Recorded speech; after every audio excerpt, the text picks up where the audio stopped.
A very good morning to all of you. I welcome you all to the ICANN initiative, the Hindu and Indian Express analysis. So the previous video was on Friday morning. So today we will be covering the newspapers of Friday and also the weekend.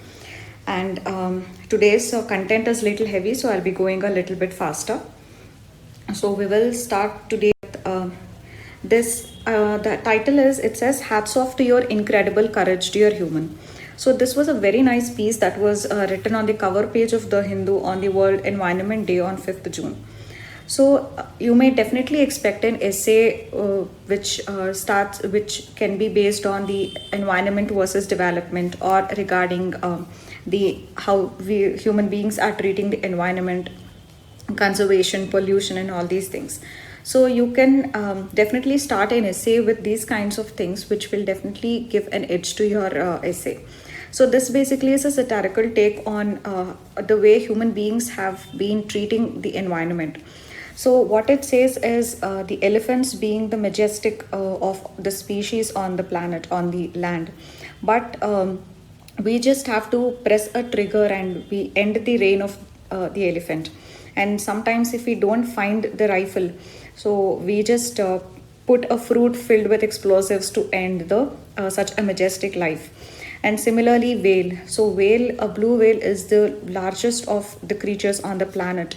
But it just takes few minutes to put dynamite and then just explode the whale into bits and pieces. So you should know that there are illegal fishing which involves, like, say, blast fishing and dynamite fishing. Blast fishing means you are exploding the body of the fish into bits through high frequency sounds, and dynamite fishing is and cyanide fishing is you are poisoning the fish and killing it, or dynamite fishing is you are using a dynamite to explode the body of the fish. So these are illegal forms of fishing. So that is what we do, because we cannot definitely capture such a huge creature as a whale.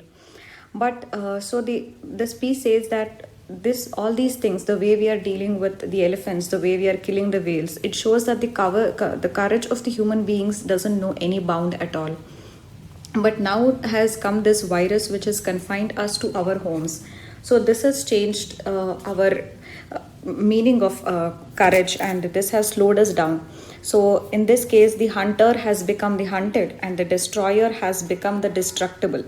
But it says that human beings will be back again. So we will return with more audacity, and we will definitely tear down this environment without even an iota of guilt or fear.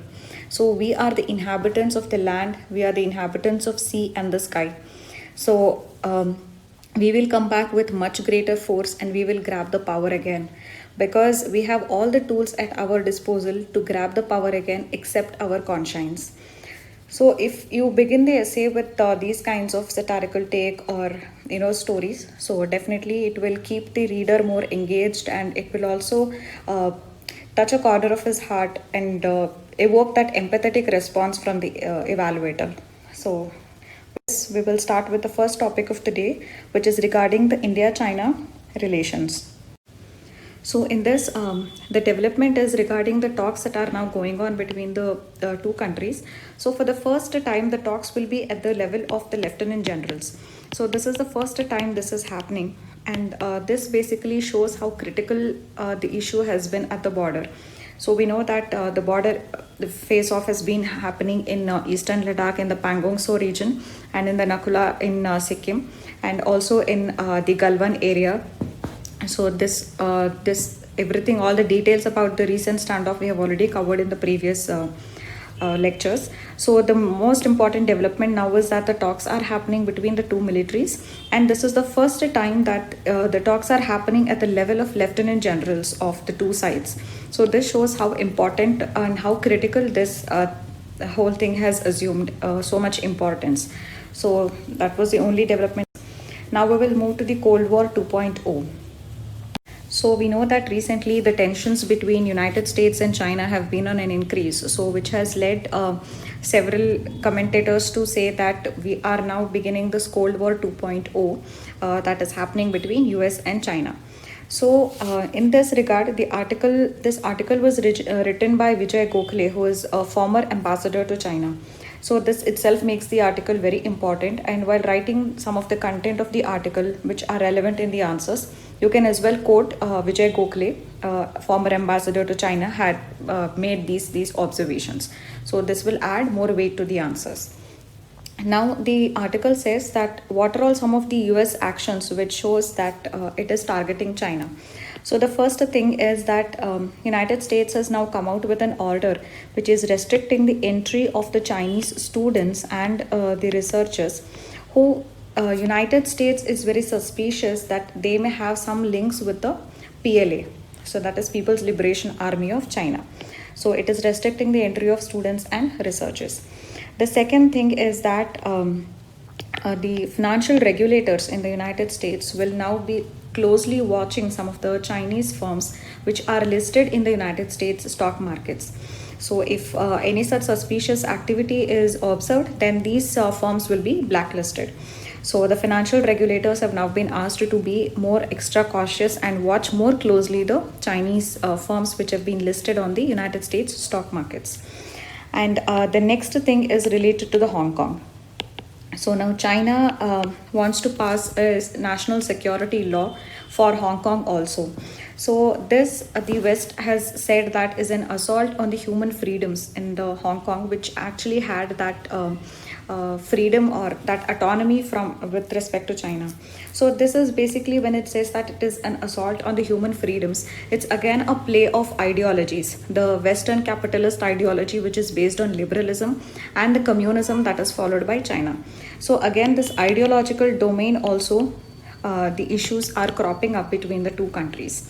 So these shows that from the side of United States there have been some actions which are pointing to a Cold War 2.0. From China's side, what have been China's actions which are allowing us to come to this conclusion that there is this new Cold War 2.0 that is happening.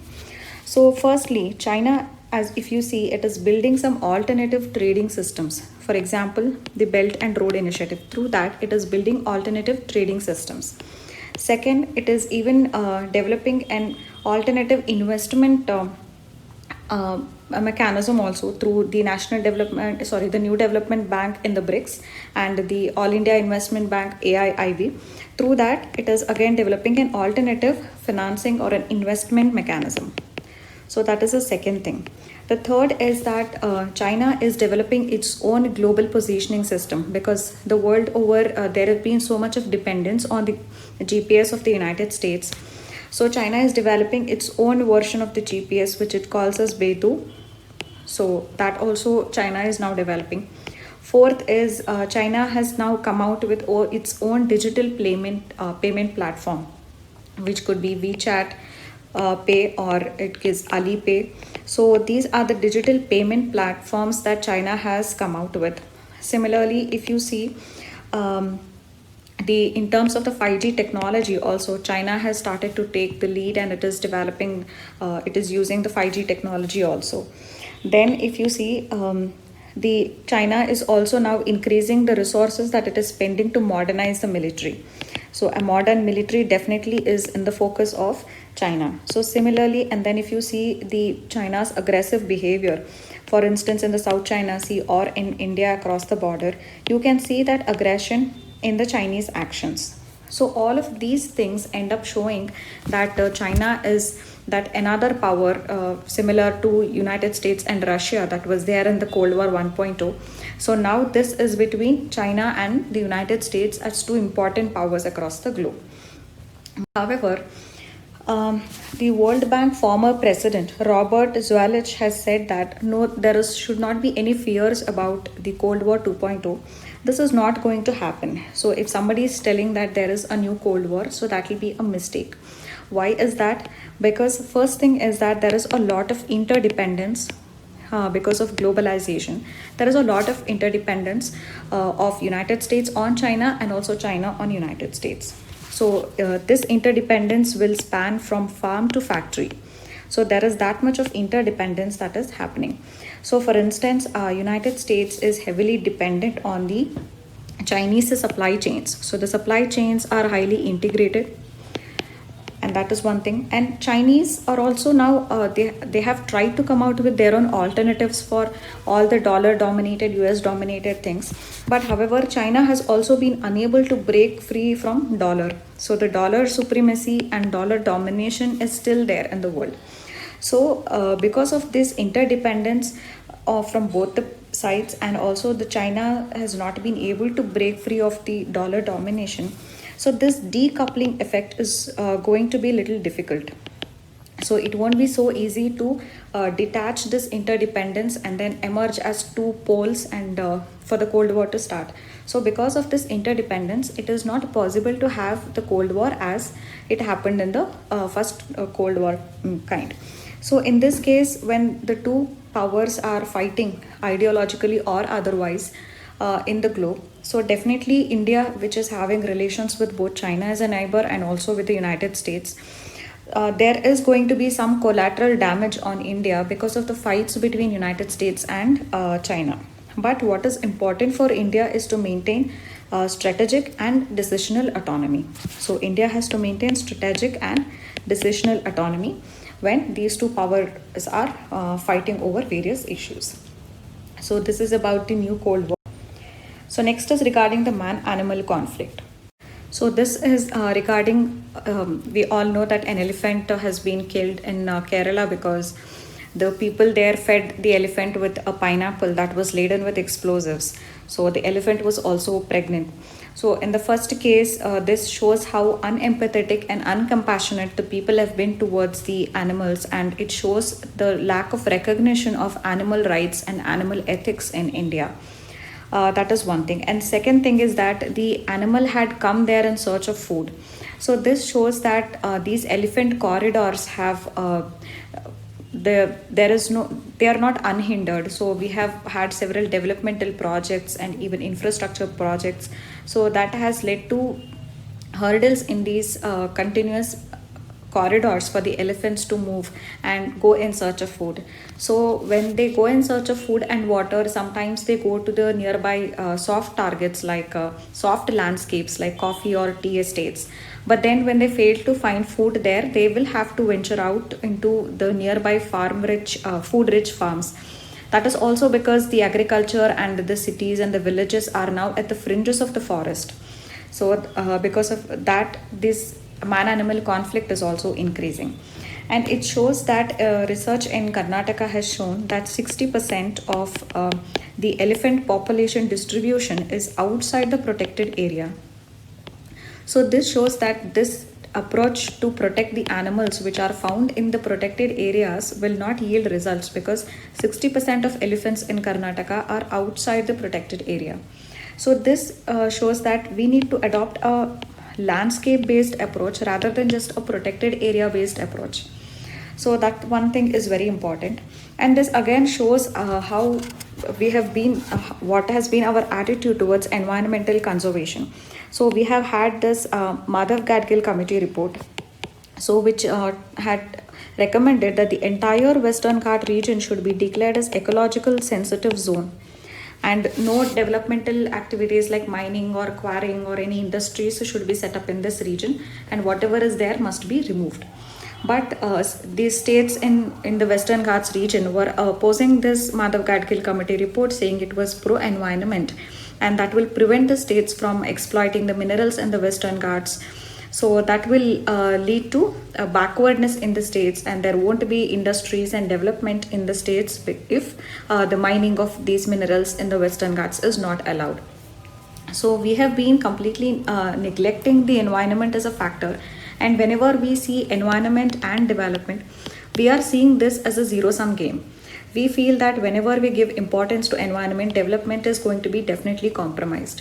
So we don't see that environment and development can and should go together, and that is why sustainable development becomes important. This is a high time that we stop seeing environment and development as a zero-sum game and emphasize the fact that both of this should and must go together. So this was about the killing of the elephant, which can be used in environmental conservation as an example, and it can also be used in ethics to quote about the lack of animal ethics and compassion towards animals. So next we will be talking about defense reforms. So in this case, first of all, we are seeing that there are terrorist activities in the Jammu and Kashmir, which is increasing also. Then the China-India border, we are already seeing the standoff among the soldiers. And there is also a fear that there could be a China-Pakistan axis against India. So because of all these reasons, defense reforms has become very important for us. So now let's see what has been the current status. So the first thing is the Air Force. So Air Force now needs at least 300 fighters to bolster its squadron strength. So that is required as of now. And second thing is now because of COVID-19, the budget that was allocated to defense has also been reduced, and there have been budget diversions. And even in the future, because of the economic slowdown now because of lockdown and due to COVID, the budget allocation in the coming years also, we cannot expect that it will be huge in the defense sector. So budget diversions are also there. The third is that government has adopted this policy to buy indigenous. So indigenous products will be bought by the government in its defense procurement. So that has been the policy of the government. But to procure something indigenously, there must be in-house research and development, and there must be in-house manufacturing capacities that must be developed. But these things are not being developed. We are not focusing enough on defense research and development, but we are straight away telling that government is following the policy of indigenous procurement. So for this to be sustainable, we need to focus on research and development and indigenous manufacturing. Similarly, if you talk of HAL at max can make 8 Tejas fighter aircrafts in a year. That's all, not more than that. And if you talk about the army now had to import rifles because of the failure of DRDO to produce the rifles. So even rifles are being imported. Air Force needs 300 fighters. The budget is also less now because of COVID-19, and because of indigenous procurement policy by the government is there, but we are not emphasizing enough on research and development and manufacturing. So this has been the current status when it comes to the defense sector in India. Now we need to emphasize on the indigenous research and development and developing the manufacturing capacities in India in order to be able to fill in the gaps for Air Force, for the Army, and to ensure more self-reliance when it comes to defense imports also. So this was all about defense reforms. Next is regarding the India-Australia ties. So now the virtual summit, the Modi-Morrison virtual summit has taken place between India and Australia. Even before, we have seen details regarding this. So now we will be seeing the key takeaways from this virtual meet. So the first thing that happened was that the India and Australia have elevated their ties to a comprehensive strategic partnership. So now we have become comprehensive strategic partners. So that is the first important thing. Second is that the mutual logistic support agreement has now been signed. So between the two countries, the mutual logistic support agreement has been signed, which will help in deeper defense cooperation between the two countries. The third is regarding the 2+2 format of bilateral meetings. Initially, earlier, this was between the defense and the foreign secretaries. Now this 2+2 dialogue has been elevated to the ministerial levels, where the meeting will be between the defense and the foreign ministers and not just the secretaries. So fourth thing is that we have also signed agreement on cyber technology, and so cyber technology agreement that has been signed. And we have also signed an MOU on mining and processing of strategic minerals, which includes the rare earth minerals. So Australia is very rich in the rare earth metals, and these rare earth metals are used in electronics manufacturing that. So in that regarding also we have signed an MOU. And the sixth thing is that we have declared a shared vision for maritime cooperation in the Indo-Pacific. So that is another thing that we have signed. So these are the 6 important takeaways from the agreement. So now we will see in some detail about these agreements. So for instance, I said that we have shared, or we have declared this vision on maritime cooperation in the Indo-Pacific. So this means what? for the maritime cooperation in the Indo-Pacific means the first thing is that there will be freedom of navigation in the region. So the second thing is that we will peacefully use the resources of the sea. So peaceful use of the resources and more cooperation in this regard. And next is that the international laws, like for example the UNCLOS, that is the United Nations Convention on the Laws of the Sea, that will be adhered to, and whatever disputes are there, that will be resolved peacefully, and there will not be use of any coercive power in this regard. So these are which means basically all of these are aiming to have a free, open, inclusive and a rules based Indo-Pacific region.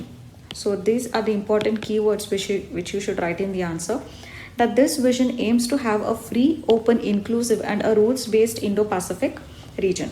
So this is regarding the Indo-Pacific partnership or the maritime partnership in the Indo-Pacific region.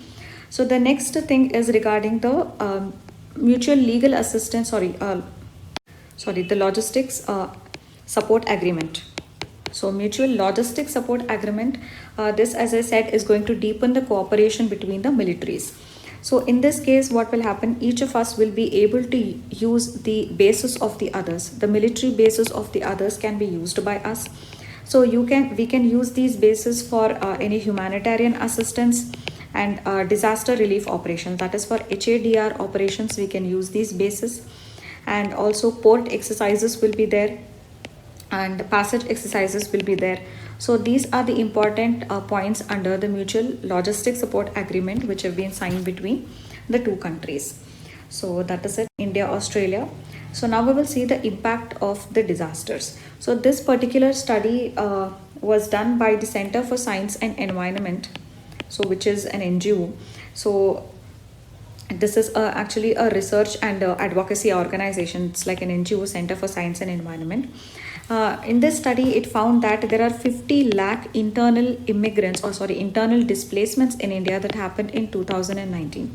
So 50 lakh internal displacements in India happened in 2019, and the majority of this is because of the disasters like floods, cyclones and drought. So these have been the major causes of displacement of these 50 lakh people in the year 2019.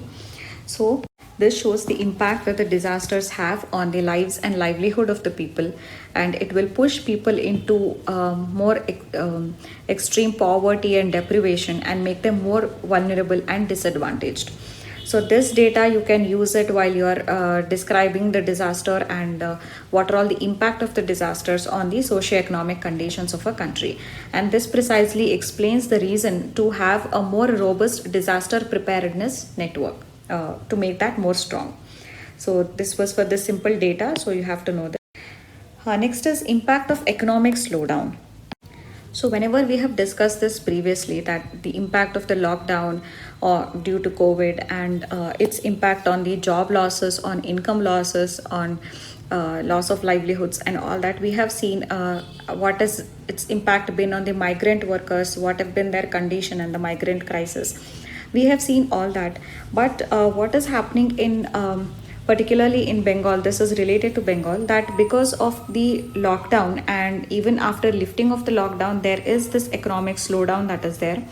Because of this, it has led to a very huge social impact. So the vulnerability of girls and young women belonging to the marginalized sections has increased because of this. So many of the minor girls are now being married away. So child marriage has increased because of the economic slowdown. So this has increased by about 2.5 times compared to the normal compared to the normal times. So this child marriage instances have increased to 2.5 times. Similarly, trafficking of girls and women have also increased because of economic lockdown. So because of acute poverty, people have lost jobs and their incomes have fallen due to lockdown, and schools are shut. So these girls are now remaining at home, and parents are now confused that because of poverty and loss of income, they don't even have enough resources to feed the girls. and schools are shut, so they are not being sent to schools. So many of these girls are being married off, so the instances of child marriage has increased, and also the trafficking of girls and women is also on rise. So this is pushing people to these extremes. So this is one of the very important aspect regarding the impact of economic slowdown. So this also explains why there has to be an unlock phase also. So it is not just about the virus and the virus killing people, but it is also about the importance to unlock timely, so that these side effects of the lockdown are prevented, which are equally very disastrous. So the next topic is regarding the role of NGOs and the civil society. In the whole article, there were some very good examples of NGOs which are doing some good work, and you have in your syllabus the role of NGOs and civil society. These examples you can quote in your answers whenever there is a question on NGO. Also on the role of NGO in socio-economic development, we have already discussed a question in detail regarding that. So basically the article in the beginning talks about the role that the NGOs have played during the COVID crisis. So starting from providing sanitizer distribution, soaps and medicines, rations to the poor, and packed foods to these migrants. So they have played a very important role. But they are also facing few issues, because now the CSR funds are going to the government relief works only. So NGOs are now facing a shortage of funds also, because corporates are the major contributors to the NGOs, and now that is going to the relief work. So the most important part of this article was the examples that were mentioned. So in the example, the first NGO that was mentioned was the Sahyog. So the Sahyog NGO is for the empowerment of the slum dwellers. So this is for the slum dwellers and resettling them in the Delhi NCR region.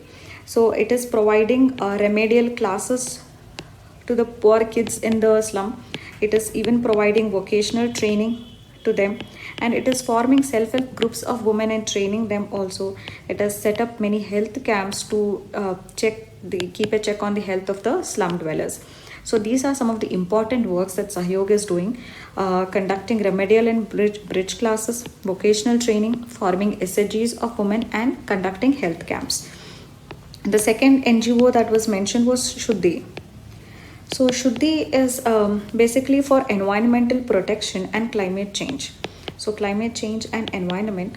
So it emphasizes a lot on going green. So even it is engaged in disaster relief, and go green products are emphasized by this NGO. And also it is promoting digital education for children, so that they don't lose out on the education. So this is on climate change and environment. So green products and the usage of green products, and also digital education for children. The third important NGO was Shikshanjali. So Shikshanjali, it wants to bring about a good change in the field of education. So in this, it conducts several capacity building, capacity development programs, and its focus is on socio-emotional development. So socio-emotional development has to be there in the teachers, in the students, and in the parents. So that is very important for a sustainable educational model, and that is what Shikshanjali emphasizes upon. So these were the three important examples of NGOs you can use in the answers. The next is regarding the rising inequalities. So we have a topic in GS3 which says inclusive growth, poverty, and all that. So in that, rising inequalities definitely is something that goes against the inclusive growth. So in this regard, this article was regarding Thomas Piketty's views on rising inequalities in India. So the first thing is that Thomas Piketty, who is a very well-known scholar and who has commented and written books on which shows the extent of inequality that is prevailing in the world. So he had written a book in 2013 called as Capital in 21st Century. So you can quote such books even in your answers. I quoted many of his works. There was another called as From British Raj to Billionaire Raj. So Capital in the 21st Century. So these books you can quote in your answers to describe the extent of inequality that is prevailing in India. So you have to take the names of such people and quote such books to add more weight to your answers. So capital in the 21st century, this again spoke how capitalism has led to sharpening of the inequalities of income and wealth. So capitalism has sharpened wealth and income inequalities. So another book, Capital and Ideology, so in 2020. So in this also it shows, it has analyzed inequalities in a more holistic way, and it has told that it has linked both slavery and colonization and how they have contributed to inequalities. And it has said that post liberalization, post the LPG era, that is post 1991, these inequalities have only increased. So it even gives some very important statistics which you can quote in the answers. So the top 1% in India enjoys 22% of the national wealth. So just 1% of the top 1% is enjoying 22% of the national income. And the richest 10% in the country, they own 81% of the wealth in the country. So this shows that India is one of the most unequal countries in the world. So this is the data regarding inequality in India. So you can have a direct question that what is income or wealth inequality. So I suggest some measures to reduce this inequality. So like that, what is the extent of inequality that is prevailing in India? So in that, these kinds of books and quoting Thomas Piketty and quoting the data is very important. So it is regarding self-reliance. So this article was speaking about self-reliance and what Atmanirbhar Bharat actually means. So what we have said that we have started this Atmanirbhar Bharat package, but then what Atmanirbhar Bharat or a self-reliant Bharat actually means. So it mainly talks about four things. First is that India should be able to participate in a post-COVID world supply chain, in the global supply chain. So being a part of the global supply chain, that is one thing. Second thing is that we have to nurture entrepreneurship and innovation without any bureaucratic hurdles. So the bureaucratic hurdles will have to be removed. So that will only encourage more innovation and entrepreneurship. The third important thing is that decentralization and localism. So which means that we have to encourage the local brands, we have to build the local capacities, and we have to focus on indigenization. And the fourth thing, which very important for Atmanirbharta, is that we need to build reliance at various levels. So even at the individual level, it is important. At the industry level, it's important. At the national level, it's important. So at various levels, we need to build that reliance.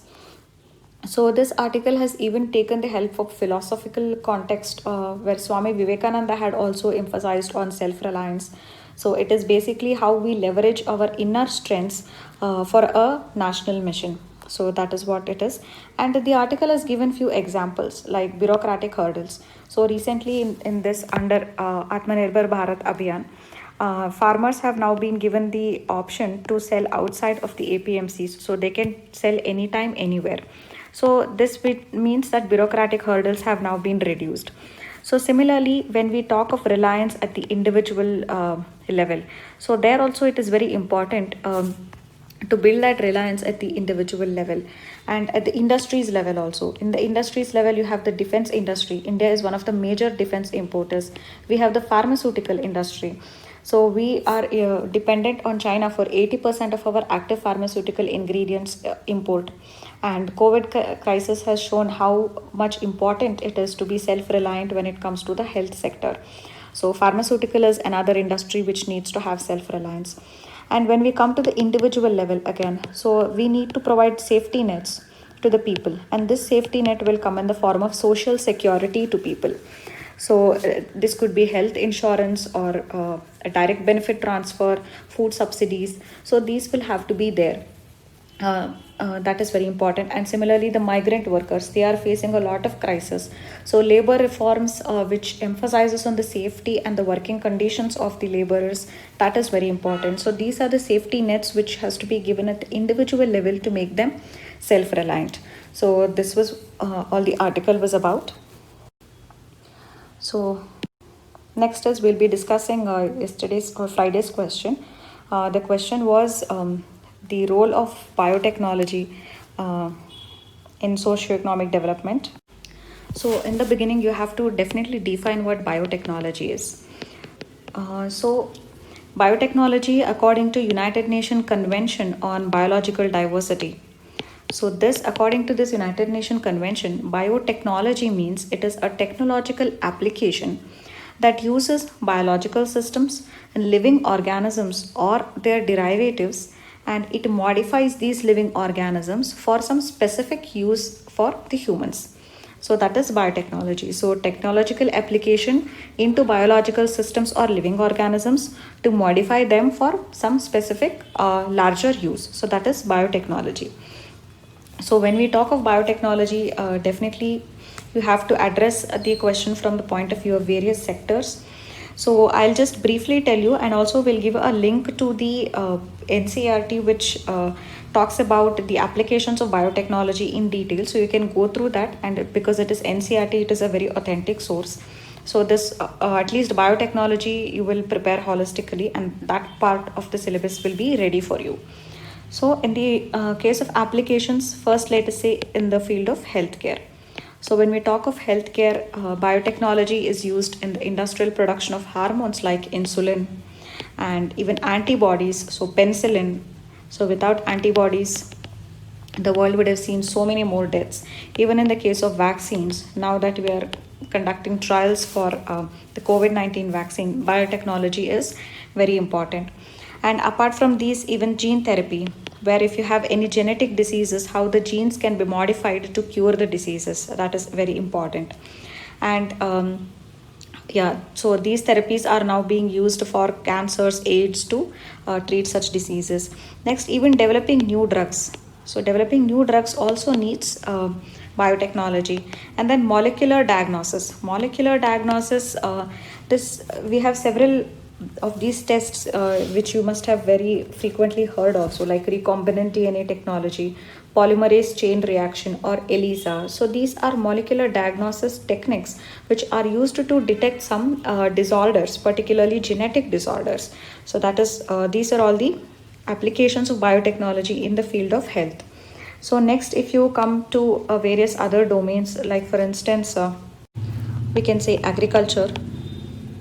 So in agriculture, biotechnology is used to produce seeds which have certain qualities. For instance, they are drought resistant, or they are high temperature resistant, they are pest resistant.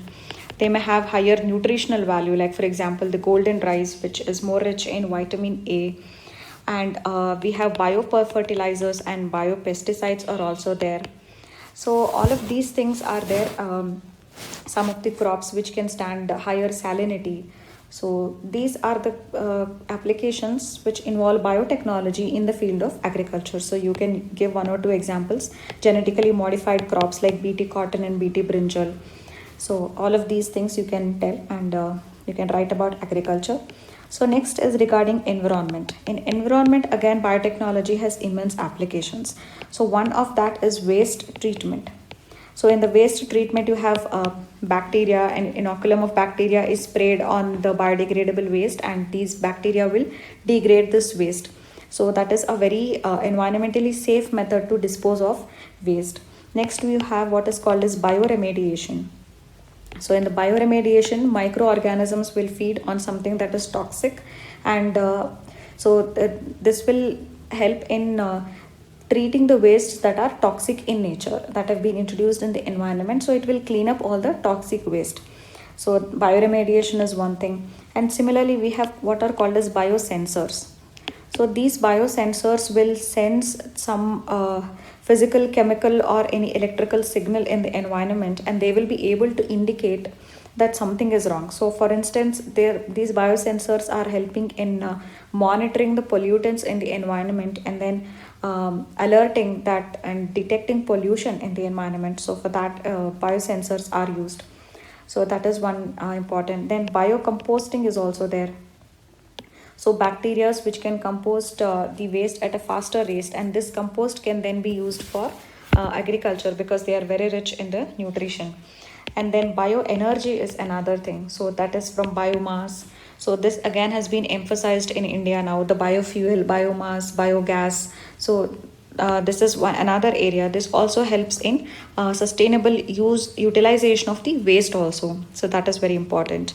And next comes in the field of industry. In industry, there are biocatalysts that are being used.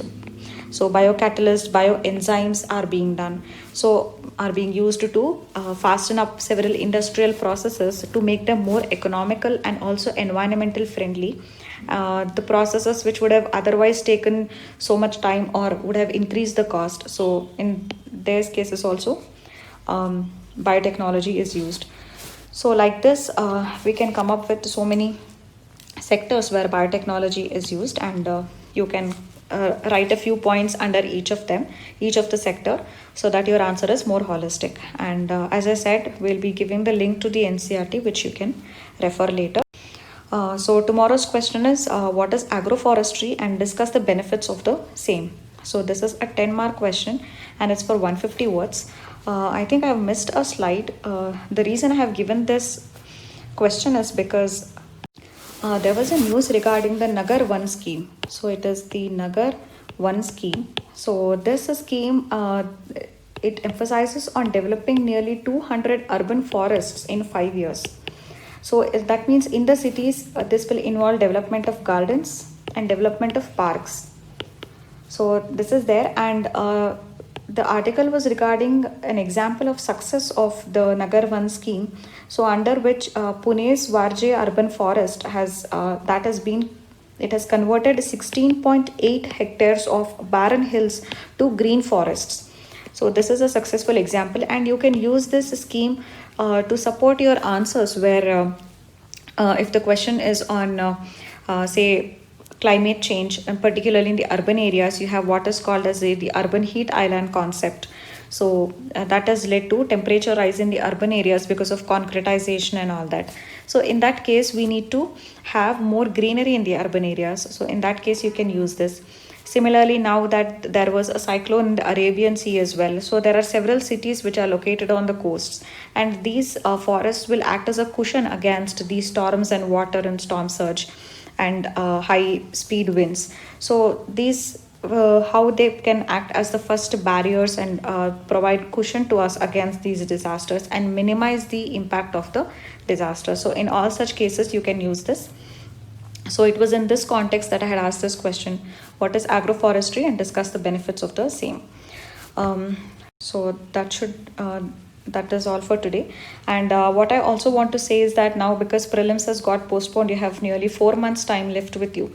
So you should waste no time to start strengthening your mains preparation. So use the time you very wisely, and don't waste it at all, because those people who are now not discouraged or who feel that we have lots of time and plenty of time, because there is this principle that we talk about, the work expands by the amount of time available to complete it. So now if you feel you have 4 months and you will lazily start your preparation for prelims today, so you will end up doing only that much for prelims. But if you start even 2 months before prelims, and if you do very rigorously, you will also end up doing the same amount of work. So start from today and balance your preparation. Focus on your mains answer writing, focus on your optional, strengthen your GS areas. At the same time, keep some time in every day for prelims preparation, but most of your day should focus on mains preparation for at least another 1.5 months. After that, simultaneously keep increasing your prelims preparation. So that should be your strategy now, according to me. At least I would have done the same, because I don't have to top prelims. The marks of mains is what is most important for me.